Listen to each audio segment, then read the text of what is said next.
हरे कृष्णा सभी को। आशा करती हूँ आप सभी बहुत अच्छे होंगे। दोस्तों, आज से हम सीरीज शुरू करने जा रहे हैं श्रीमद् भगवद गीता की। यह श्रीमद् भगवद गीता का संक्षिप्त वर्णन है जो हिंदी में स्वामी किशोरदास कृष्णदास द्वारा लिखा गया है। इसमें संपूर्ण 18 अध्याय और उनका महात्म्य हम सुनेंगे। तो बिना किसी देरी के चलिए शुरू करते हैं। श्री ओम नमः भगवते वासुदेवाय विश्वेश्वराय नमः। आदि पुरुष अपरंपार आलेख पुरुषाय नमः। जगत बंधु ज्योति स्वरूप जिय की जाननहार, हर यश मांगन आयो दास प्रभु के द्वार। श्री गीता के ज्ञान की कथा प्रारंभ। जब कौरव पांडव महाभारत के युद्ध को चले तब राजा धृतराष्ट्र ने कहा, मैं भी युद्ध को देखने चलूंगा। तब श्री व्यास जी ने कहा, हे राजन, नेत्र के बिना क्या देखोगे? राजा धृतराष्ट्र ने कहा, देखूंगा नहीं तो श्रवण तो करूंगा। तब व्यास जी ने कहा, हे राजन, तेरा सारथी संजय जो कुछ महाभारत के युद्ध की लीला कुरुक्षेत्र में होगी सो यहाँ बैठे ही श्रवण करा देगा। व्यास जी के मुख से यह वचन सुन संजय ने विनती करी, हे प्रभु, यहाँ हस्तिनापुर में बैठे कुरुक्षेत्र की लीला कैसे जानूंगा और राजा को किस भांति कहूंगा? तब व्यास जी ने संजय को यह वचन कहा, संजय, मेरी कृपा से तुझे यहाँ की ही सब दिखाई देगा।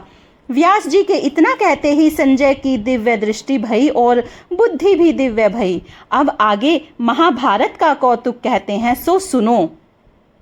7 अक्षणी सेना पांडवों की और 11 अक्षणी सेना कौरवों की, यह दोनों सेना कुरुक्षेत्र में जा एकत्रित हुई। धृतराष्ट्र ने पूछा, हे संजय, धर्म के क्षेत्र कुरुक्षेत्र में युद्ध की इच्छा से एकत्र हुए मेरे और पांडु के पुत्रों ने क्या किया? संजय ने कहा, पांडवों की सेना को व्यूहित देखकर दुर्योधन आचार्य द्रोण के समीप जाकर कहने लगे, हे आचार्य, देखिए, आपके शिष्य बुद्धिमान द्रुपद पुत्र ने पांडवों की बड़ी सेना की कैसी व्यूह रचना की है। इस सेना में अर्जुन भीम जैसे बड़े बड़े धनुर्धारी वीर विराट महारथी द्रुपद, धृष्टकेतु, चेकितान, बलवान काशीराज, पुरुजित, कुंती भोज नरों में श्रेष्ठ सैव्य, पराक्रमी युधामन्यु, बलवान उत्तमोजा अभिमन्यु और द्रौपदी के पुत्र सब के सब महारथी हैं। हे ब्राह्मण श्रेष्ठ, आपके स्मरणार्थ अब मैं अपनी सेना के प्रधान सेनापतियों के नाम बताता हूँ। आप भीष्म, कर्ण, युद्ध विजय, कृपाचार्य, अश्वत्थामा, विकर्ण, सोमदत्त का पुत्र भूरिश्रवा और बहुत से शूरवीर मेरे लिए प्राण तक देने के लिए तैयार हैं। ये लोग शस्त्र चलाने में अति निपुण हैं। हमारी सेना का जिसके भीष्म रक्षक हैं अपरिमित बल है और उनकी सेना जिसके भीम रक्षक है थोड़ा बल है। अब आप सब अपने अपने मोर्चों पर सावधान रहकर सेनापति की रक्षा कीजिए।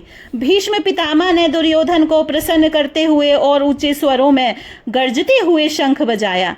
फिर वहां चारों ओर शंख, नगाड़े, ढोल, गोमुख आदि बाजे बजने लगे, जिनका बड़ा भयंकर शब्द हुआ, जिसके अनंतर श्री कृष्ण और पांडव अर्जुन ने दिव्य शंखों को बजाया। श्री कृष्ण ने 5 जने और अर्जुन ने भी देवदत्त नामक शंख को और भीष्म कर्म करने वाले भीम ने पौंड्रुक नामक बड़े शंख को बजाया। कुंती पुत्र राजा युधिष्ठिर ने अनंत विजय, नकुल ने सुघोष और सहदेव ने मणिपुष्पक और धनुर्धर काशीराज शिखंडी, धृष्टधुमन, विराट, अपराजित, सात्यकी, राजा द्रुपद और द्रौपदी के 5 पुत्रों और महाबाहु अभिमन्यु, इन सब वीरों ने अपने अपने शंखों को बजाया। उन शंखों के भारी शब्द से आकाश और पृथ्वी गूंज उठे और धृतराष्ट्र के पुत्रों के हृदय कांप उठे। हे राजन, अर्जुन ने कौरवों को युद्ध के लिए प्रस्तुत देखकर धनुष उठाकर श्री कृष्ण से कहा, हे अच्युत, मेरा रथ दोनों सेनाओं के बीच में खड़ा कीजिए, जिससे मैं युद्ध करने वालों को देख लूं कि इस रणभूमि में मुझे किन किन के साथ युद्ध करना चाहिए। दुर्बुद्धि दुर्योधन की प्रीति करने वाले जो युद्ध के लिए यहाँ एकत्रित हुए हैं उनको देखूंगा। संजय ने कहा, हे राजन, अर्जुन की बात सुनकर श्री कृष्ण ने भीष्म, द्रोण आदि वीरों के सामने उत्तम रथ को खड़ा करके कहा कि हे वीर, युद्ध के लिए उद्यत इन कौरवों को देख लो। अर्जुन ने चाचा, बाबा, गुरु, मामा, भाई, पुत्र, पौत्र, मित्र, ससुर और स्वजनों को शस्त्रों से सुसज्जित खड़े देख और उसने इन दोनों सेनाओं में अपने ही सब बांधवों को देखकर परम दयाद्र हुए यह वचन कहे, हे कृष्ण, युद्ध की इच्छा से आए हुए इन अपने बंधुओं को देख मेरे अंग ढीले होते जाते हैं और मुख सूखा जा रहा है। मेरा शरीर बेकल होता है, गांडीव हाथों से गिरा जाता है।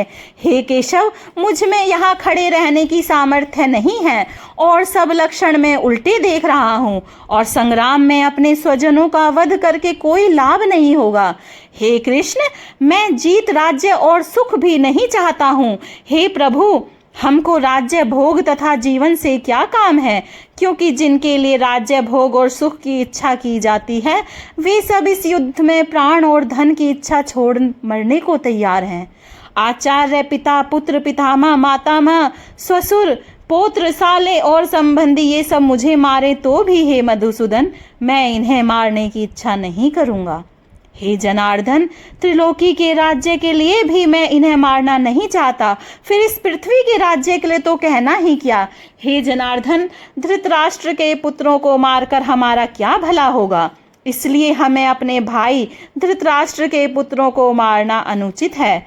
हे माधव, स्वजनों को मारकर क्या हम सुखी हो सकते हैं? ये सब लोभ के वशीभूत है और कुल के नाश करने तथा मित्र द्रोह में, पाप द्रोह में करने में पाप को नहीं देखते।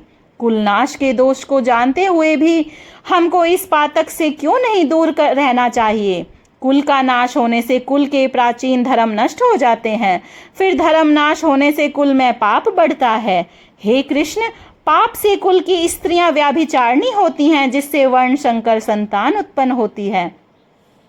वह वर्ण संकर जिन पुरुषों ने कुल को नष्ट किया है उनका तथा उस कुल को नरक में पहुंचाते हैं, क्योंकि श्राद्ध तर्पण आदि बंद हो जाते हैं। वर्ण संकर बनाने वाले दोषों से कुल ध्वंसकों के जाति धर्म और कुल धर्म निरंतर नाश होते हैं। हे जनार्दन, मैंने बराबर सुना है कि कुल धर्म नष्ट होने से निश्चय नरकवास करना होता है। हाय, हम बड़ा पातक करने को तैयार हैं, जो राज्य सुख के लोभ से स्वजनों को मारने की कोशिश कर रहे हैं।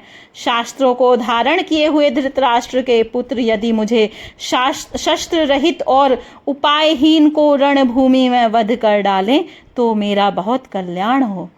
संजय ने कहा, हे राजन, यह कहकर दुखित होकर अर्जुन ने धनुष बाण फेंक दिया और रथ के पिछले भाग में जा बैठा। इति शुपनिषद शुभ्रम विद्याया योग शास्त्रे श्री कृष्ण संवादे विषाद योगो नाम प्रथमो अध्याय समाप्त।